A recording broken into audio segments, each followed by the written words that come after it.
ദേവയാനി ടീച്ചറെ, അറിഞ്ഞോ അറിയാതെയോ നിങ്ങളോട് വല്ല തെറ്റും ഞാൻ ചെയ്തു പോയിട്ടുണ്ടെങ്കിൽ എന്നോട് ക്ഷമിക്കണം. മാഷ് ഇതുവരെ തെറ്റൊന്നും ചെയ്തായി ഓർക്കുന്നില്ല. ഇല്ലേ? ഇല്ല. എന്നാ ഞാൻ പോട്ടെ.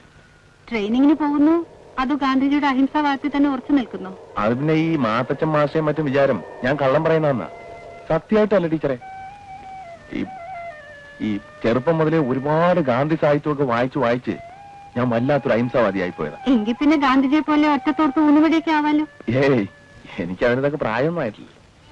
മാഷിന്റെ സ്ഥാനത്ത് ഞാനായിരുന്നെങ്കിൽ കയ്യിൽ കിട്ടിയ ഭാഗ്യം തട്ടിക്കളയുമായിരുന്നില്ല. മാഷക്കറിയോ, ഹോസ്റ്റലിലെ വാടക കൊടുത്തിട്ട് 2 മാസമായി. ഞാൻ വല്ലത് അയച്ചു കൊടുത്തിട്ട് വേണം ഇല്ലത്തെ അടുപ്പിൽ തീ പൂട്ടാൻ. വേറെ ഒരു മാർഗം ഇല്ലാത്തത് കൊണ്ടാ ഈ നശിച്ച ട്യൂട്ടോറിയൽ കാലം കഴിക്കുന്നത്. മാഷെങ്കിലും രക്ഷപ്പെടാൻ നോക്ക്. ഇല്ലത്തെ ആരൊക്കെയുണ്ട്? അച്ഛനും ഒരനിയനും. അമ്മയില്ല. I am sorry. ടീച്ചർ ഒരു പ്രാരാബ്ധക്കാരിയാണെന്ന് കണ്ടപ്പോ തോന്നിയില്ല. പറയാൻ കാരണം മറ്റൊന്നുമല്ല, നമുക്കൊക്കെ രക്ഷപ്പെടാൻ ചിലപ്പോൾ ജീവിതത്തിൽ ഒരു ചാൻസ് കിട്ടിയെന്ന് വരും.